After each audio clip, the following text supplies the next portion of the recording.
Assalomu alaykum, hurmatli kuzatuvchilarim. Bugungi videomizda sizga tonik nima, молочко nima, mitsillarnaya voda nima, bular haqida to'liq ochiq-oydin gapirib bermoqchiman. Birinchi o'rinda bizni yuz parvarishimizda tozalash turadi. Tozalashga biz ishlatishimiz mumkin mitsillarnaya voda, penka, umyvalka, молочко, bularni hammasi bizni yuzimizni tozalash uchun ishlatiladi. Hurmatli ayollar, bitta xatoni qilishingizni xohlamayman. Mitsillarnaya voda, молочко bilan tozalagandan keyin yuzimizni обязательно quruq suvda yuvib tashlashimiz shart va har doim mitsillar yoki молочко ishlatgandan keyin penka yoki umyvalka ishlatishimiz kerak bo'ladi. Penka va umyvalkalar deyarli vazifasi bir xil. Ko'pchilik mendan so'rashadi, penka nima, umyvalka nima? Hammasi bitta narsa, yuzni tozalashga ishlatiladigan narsalar. Faqatgina hali quruq yog'lik yuzlarga qanaqa ishlatishini uni keyingi videomda aytib ketaman.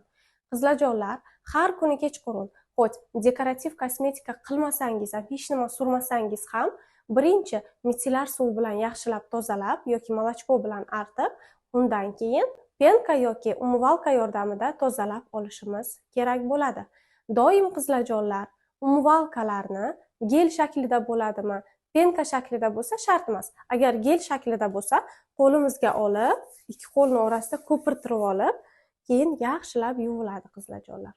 Har doim e'tibor qiling.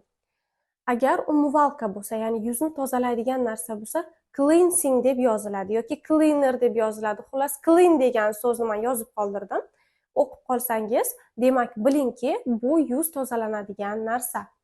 Keyin yuzni tozalab bo'lganimizdan keyin bizga eng shart va zaruriy bo'lgan narsa bu tonik, ya'ni toner. Qizlar ko'pchilik so'raydi, Angelina opa, qaysi yaxshi, tonikmi, tonermi? Qo'pol qilib aytganda, ikkalasi ham bitta narsa. Toner keyinchalik ishlab chiqarildi, ya'ni bu yuqori texnologiyalar asosida deyiladi, lekin uni farqi yo'q. Tonik bo'ladimi, toner bo'ladimi, ishlatishimiz shart. Har doim suv bilan kontakt bo'lgandan keyin biz tonik ishlatishimiz shart. Chunki bizni terimizni pH balansi 5/5. Suvni pH balansi yoki ishlatadigan penka umyvalkalarimizni pH balansi doim ham 5/5 bo'lavermaydi. Ming yozilgan bo'lsin, baribir ham pasaytirib terini quritib yuborish xususiyatiga ega. Shu uchun toner ishlatishimiz shart va zarur. Tonerdan keyin albatta shart krem. Qizlarjonlar, sivirtka shartmi? Yo'q qizlar. Sivirtka umuman shart emas. Sivirtkani xohlasangiz, yanada yuzingiz chiroyliroq bo'lishini xohlasangiz ishlatishingiz mumkin. Atak zarur, shart degan joyi yo'q. Krem surasiz. Bu tungi uxodimiz edi. Keyin kunduzgi uxodga o'taman. Juda ham ko'p Instagramlarda, YouTubelarda ekspertlar bor. Ertalab ham yuzni penka yoki umyvalka yordamida yuvish kerak deb hisoblashadi.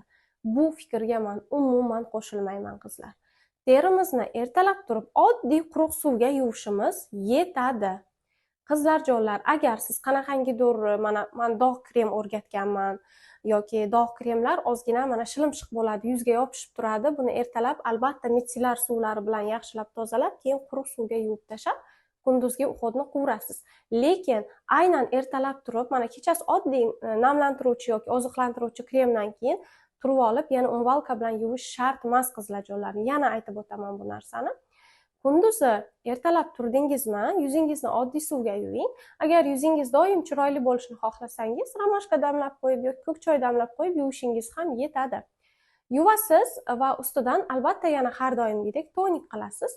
Tonikni ustidan sivirtkangiz bo'lsa, sivirtka surasiz. Bo'lmasa oddiy kremingizni surib, ustidan SPF ni surib, ko'chaga bemalol chiqsangiz bo'ladi.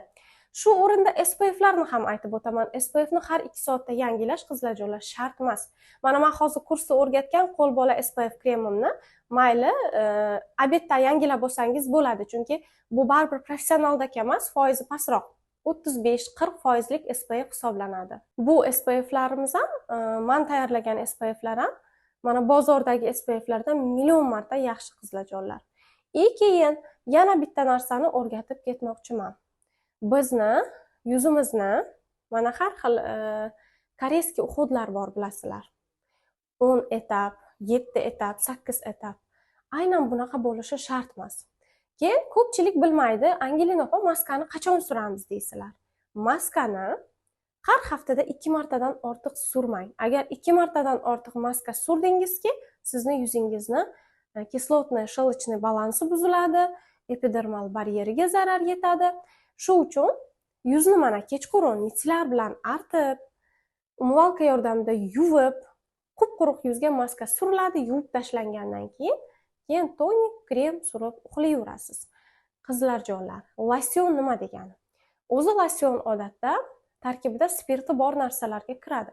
Lekin hozir shunaqa losionlarni ham ko'ryapman. Tarkibida spirt yo'q, shunaqa namlantirish xususiyatiga ega, как tonik vazifasini bajaradi.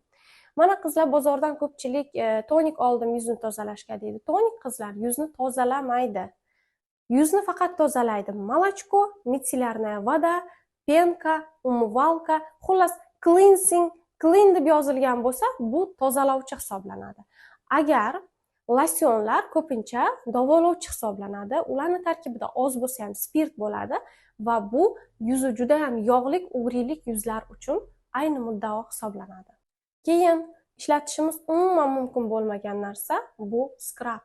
Qizlarjonlar, skrablarni umuman ishlatmang yuzingizga. Yuzingiz yog'lik bo'lsa ham, quruq bo'lsa ham.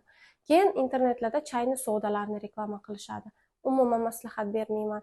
Xo'p, yuz parvarishida qizlarjonlar, keyin yuzimizni artishimizga ham ahamiyat berishimiz kerak. Yuzimizni artgan paytimiz sochiqni mamlaqalariga artish mumkin emas. Bitta mana bosib olib bo'ldi. Shu bilan yuz uhodimiz tugaydi.